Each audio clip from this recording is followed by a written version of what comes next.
Good day to all. Myself Dr. Mamta Chaudhary, Department of Botany, JDB Government Girls College, कोटा। Students, आज जो हम topic पढ़ रहे हैं कैरियोटाइपिंग, यह टॉपिक MSc सेमेस्टर 3 के पेपर 12 का यूनिट 1 का टॉपिक है और ये BSc फर्स्ट ईयर के पेपर 3 पे भी ये टॉपिक है। तो ये टॉपिक BSc MSc दोनों क्लासेस के लिए ही इम्पोर्टेंट है। कैरियोटाइपिंग क्या है? किसी भी जाति के गुणसूत्र के सेट की आकारिकी के आधार पर पहचाना जाए तो वो कहलाएगा karyotype. That means karyotype is use for complete set of chromosomes in A individual. Karyotype का निर्माण करने से हमें साइटोजेनेटिक्स के बारे में पूरी जानकारी मिलती है किसी भी सेल की। इसके अलावा कैरियोटाइप के थ्रू हम किसी भी इंडिविजुअल के क्रोमोसोम की पूरी जानकारी प्राप्त कर सकते हैं।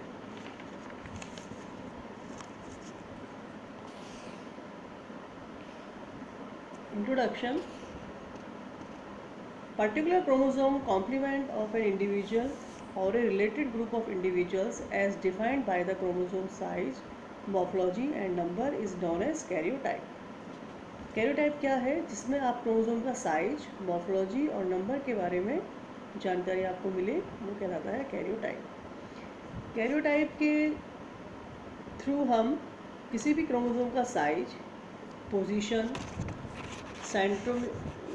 सेंट्रोमेयर की पोजीशन, सेकेंडरी कॉन्स्टिट्यूशन की प्रेजेंस, सैटेलाइट का साइज, ये सब प्राप्त कर सकते हैं। इसके अलावा कैरियोटाइप में और भी चीज़ें हैं जिनकी जानकारी हमें मिल सकती है, जैसे नंबर ऑफ क्रोमोसोम्स कितने हैं, क्रोमोसोम्स की लेंथ एंड डायमीटर कितना है और क्रोमोसोम्स का आर्म रेशो कितना है। आर्म रेशो होता है क्रोमोसोम की long arm divided by short arm. इनके साइज का जो रेशो होगा वो कहलाएगा arm ratio.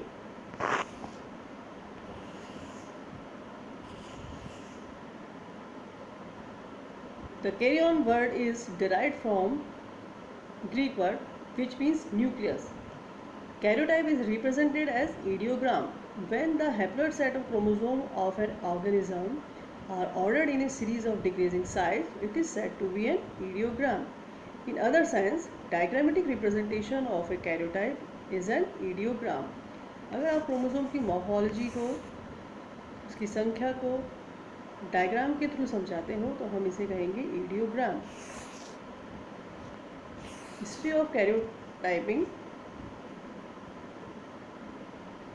Gregory Levitsky 1931 seems to have been the first person to define the karyotype as the phenotypic appearance of the somatic chromosomes in contrast to their genic content. यानी karyotype के through आपको chromosome की बाह्य आकारिकी या उसके phenotype appearance के बारे में पता चलता है। Types of karyotype. कैरियोटाइप दो टाइप के होते हैं, asymmetric karyotype and symmetric karyotype. What are the differences between asymmetric karyotype and symmetric karyotype? Asymmetric karyotype show larger difference between smaller and larger chromosome in a set, whereas symmetric karyotype show lesser difference between smaller and larger chromosome in a set. Second, asymmetric karyotype have more acrocentric chromosomes, whereas symmetric karyotype show more metacentric chromosomes. Asymmetric karyotype have relatively advanced feature, whereas symmetric karyotype have no relatively advanced feature. Asymmetric karyotype में जो है आपको chromosomes के size में काफ़ी difference मिलेगा। दूसरा, इसमें जो ज़्यादातर क्रोमोसोम्स होंगे वो एक्रोसेंट्रिक होंगे। एक्रोसेंट्रिक में क्या होता है, जो सेंट्रोमेयर की पोजीशन होती है वो टर्मिनल से थोड़ा सा नीचे होती है, तो इसमें एक भुजा काफ़ी छोटी और एक भुजा काफ़ी लंबी दिखाई देती है और इसको एसिमेट्रिक कैरियोटाइप को एडवांस कैरेक्टर माना गया है। जबकि सिमेट्रिक कैरियोटाइप में जो होगा, लार्ज और स्मॉलर क्रोमोसोम्स के बीच में बहुत कम डिफरेंस होगा, एक सिमेट्री होगी और इसमें ज़्यादातर जो क्रोमोसोम्स होंगे वो मेटासेंट्रिक होंगे, यानी कि क्रोमोसोम्स में सेंट्रोमेयर की पोजीशन बिल्कुल बीच में होगी और सिमेट्रिक कैरियोटाइप को एडवांस फीचर नहीं माना जाता है। एसिमेट्रिक और सिमेट्रिक कैरियोटाइप क्या है, इसको हम इस डायग्राम के थ्रू समझ सकते हैं। जो ए डायग्राम है वो पाइनस का है। पाइनस का जो कैरियोटाइप है वो कौन सा है, वो है सिमेट्रिक कैरियोटाइप, क्योंकि इसमें आप देख रहे हैं कि जो क्रोमोसोम सारे जितने भी इसमें दिखाई दे रहे हैं उन सब में सिमेट्री है, यानी उनके लेंथ में ज़्यादा डिफरेंस नहीं है। जबकि जो बी डायग्राम है जो कि गिंगो बाइलोबा का जिसमें कैरियोटाइप है, ये इसमें जो है काफ़ी डिफरेंसेस हैं क्रोमोसोम्स के साइज में, तो इसीलिए हम इसको कहेंगे एसिमेट्रिक कैरियोटाइप। तो पाइनस जो है वो शो करता है सिमेट्रिक कैरियोटाइप और गिंगो बाइलोबा शो करता है asymmetric karyotype. In 1931, G.A. Levitsky, a Russian scientist, suggested that in flowering plants there is a predominant trend towards karyotypes asymmetry. This trend has been carefully studied in the genus Creepes of the family Compositae. लेविट्स्की के अनुसार asymmetric karyotype जो है वो predominant trend है और ये एक advance character show करता है। Now types of chromosomes. Chromosomes को सेंट्रोमियर की पोजीशन के बेसिस पे हम टीलोसेंट्रिक, एक्रोसेंट्रिक, सब मेटासेंट्रिक और मेटासेंट्रिक में डिवाइड कर सकते हैं। जो ए डायग्राम है वो टीलोसेंट्रिक क्रोमोसोम को दिखा रहा है। इसमें सेंट्रोमियर की पोजीशन बिल्कुल टर्मिनल पोजीशन पे है, जिसकी वजह से रॉड शेप दिखाई देता है। बी जो डायग्राम है वो एक्रोसेंट्रिक क्रोमोसोम का है। इसमें सेंट्रोमियर की पोजीशन जो है टर्मिनल से थोड़ा सा नीचे है, इसलिए इसमें एक भुजा काफ़ी बड़ी और दूसरी काफ़ी छोटी दिखाई दे रही है। ये आई शेप का होता है। सब मेटासेंट्रिक जो है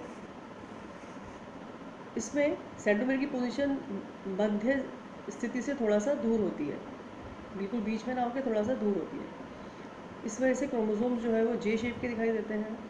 बेटा सेंट्रिक जो है इसमें सेंट्रोमियर की पोजीशन आप देखेंगे बिल्कुल बीच में है, और इसीलिए इन क्रोमोसोम्स का अगर आप क्रोमेटिड्स इनके अलग होंगे तो वो वी शेप में आपको दिखाई देंगे। नेक्स्ट है प्रोसीजर ऑफ कैरियोटाइपिंग।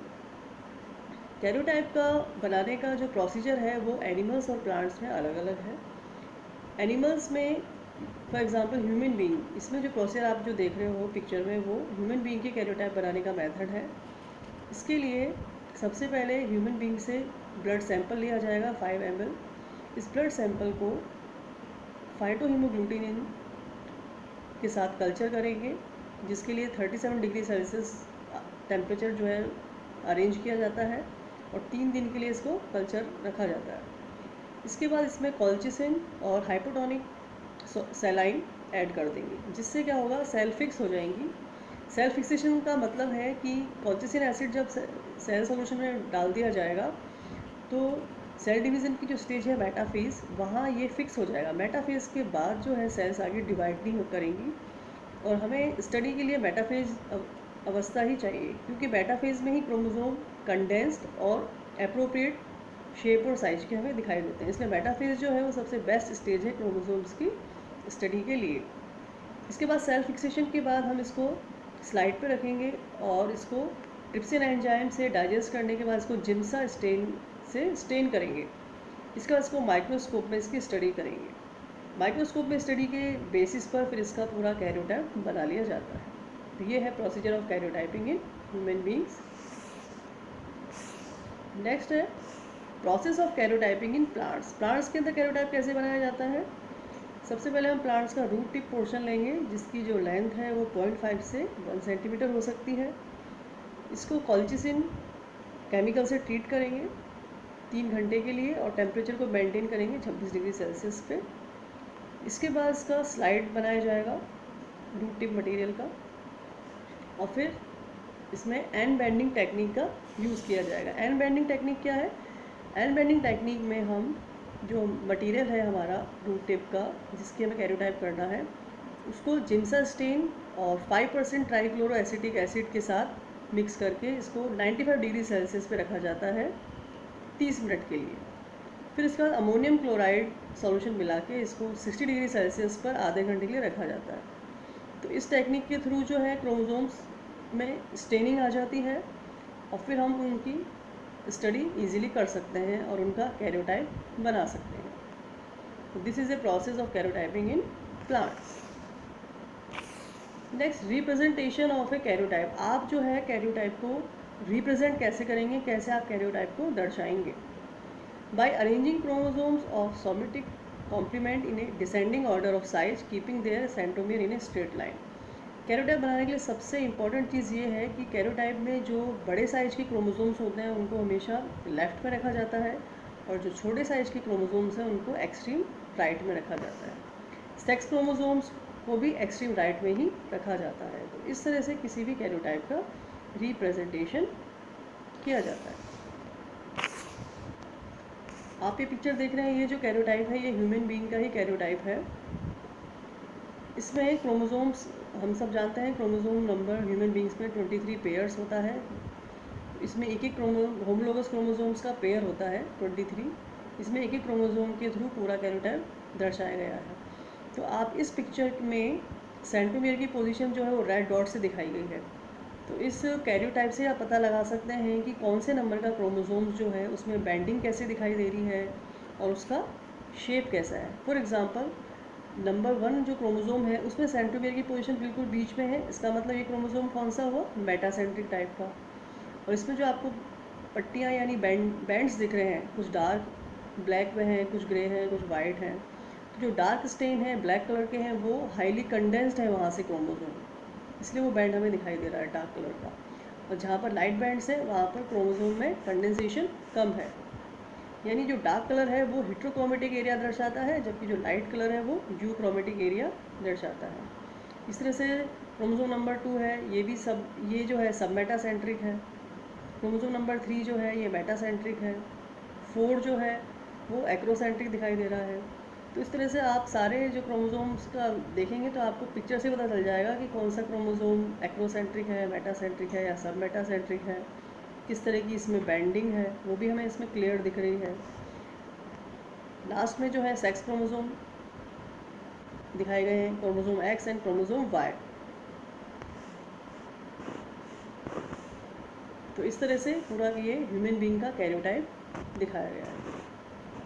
इसमें आप देख रहे होंगे कि इसमें वही रिप्रेजेंटेशन का वही मेथड है कि लेफ़्ट साइड में ज़्यादातर जो है क्रोमोसोम्स जो है वो लंबे साइज के हैं, जबकि राइट में जो है क्रोमोसोम छोटे साइज वाले अरेंज किए गए हैं। इस तरह से रिप्रेजेंटेशन इसका किया जाता है। Now, advantages of karyotyping. हम कैरियोटाइप क्यों करते हैं, इसके हमें क्या लाभ हैं?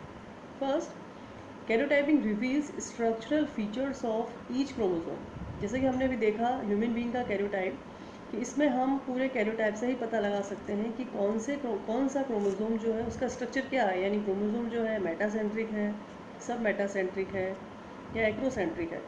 तो इस तरह से हम कैरियोटाइप से उसका स्ट्रक्चर का पता लगा सकते हैं। सेकंड है, karyotyping helps in studying chromosome banding pattern. जैसे अभी हमने जो कैरियोटाइप देखा था तो उसमें डिफरेंट बैंड्स हमें दिखाई दे रहे थे, कहीं से कोई ब्लैक कलर के बैंड्स भी थे, वाइट कलर के बैंड्स भी थे। तो जैसा कि अभी हमने डिस्कस किया कि जो डार्क कलर के बैंड्स होते हैं वो हेट्रोक्रोमेटिक एरिया दिखाते हैं क्रोमोसोम का, और जो लाइट कलर के हैं वो यूक्रोमेटिन एरिया दिखाते हैं। हेट्रोक्रोमेटिन यूक्रोमेटिन क्या होते हैं, इनमें क्या डिफरेंसेस हैं, ये हम लास्ट क्लास में पढ़ चुके हैं। Karyotyping helps in the identification of chromosomal aberration. अगर हम किसी भी प्लांट की स्पीशीज़ का कैरियोटाइप बनाते हैं और उस कैरियोटाइप को हम उसकी स्टैंडर्ड कैरियोटाइप से कंपैरिजन करते हैं, तो हमें कैरियोटाइप देख के ही पता चल जाता है कि कौन से वाले स्पीशीज़ के कैरियोटाइप में म्यूटेशन हुआ है या क्रोमोसोमल ऑल्ट्रेशन हुआ है, ये हम पता लगा सकते हैं। क्रोमोसोमल एब्रेशन यानी गुणसूत्रीय विपतन, यानी ऑल्ट्रेशन यानी क्रोमोसोम में चेंजेस आना कहलाता है क्रोमोसोमल एब्रेशन। तो हम स्टैंडर्ड कैरियोटाइप से कंपैरिजन करके भी किसी भी स्पीशीज़ के कैरियोटाइप में कुछ भी ऑल्ट्रेशन होता है वो हम पता लगा सकते हैं। नेक्स्ट यूज़ है कैरियोटाइप का diagnosis of prenatal genetic defect. इस प्रीनेटल में मतलब किसी ह्यूमन बींग्स के अंदर भी बेबी के पैदा होने से पहले ही आप उसका सैंपल लेके पता लगा सकते हो कि उसके अंदर क्रोमोसोम एब्रेशन तो नहीं है, कोई म्यूटेशन तो नहीं हुआ बॉडी में जिसका काफ़ी बुरा असर पड़ता है। तो वो हम कैरियोटाइप के थ्रू चेक कर सकते हैं। जैसे कि हमने अभी मेथड देखा था कि उसमें ब्लड सेल्स का कैरियोटाइप कैसे किया जाता है, इसी तरह से प्रीनेटल जेनेटिक डिफेक्ट्स पता लगाने के लिए ब्लड सैंपल ले लिया जाएगा एम्ब्रियो से, और फिर उसके क्रोमोसोम्स का कैरियोटाइप बनाकर फिर पता लगाया जाएगा कि जो क्रोमोसोम्स हैं वो सब नॉर्मल है या नहीं है।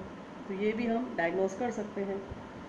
नेक्स्ट है aids in studying evolutionary changes. Karyotype के थ्रू भी हम डिफरेंट प्लांट्स के कैरियोटाइप का आपस में कंपैरिजन करके भी पता लगा सकते हैं कि कौन सा जो प्लांट है या एनिमल है वो एडवांस है, कौन सा नहीं। क्योंकि हम पढ़ चुके हैं कि अगर कैरियोटाइप एसिमेट्रिक होगा तो एडवांस कैरेक्टर शो करेगा। तो अगर किसी प्लांट स्पीशीज़ में जितना ज़्यादा वो एसिमेट्रिक है, इसका मतलब उतना ही एडवांस है। दूसरे सैंपल में सिमेट्री ज़्यादा आ रही है तो उसका मतलब वो एडवांस कम है। तो इस तरह से हम इवोल्यूशनरी चेंजेस भी इसमें कैरियोटाइप के थ्रू पता लगा सकते हैं। Student, that's all about karyotype. Hope you understand this topic. Thank you.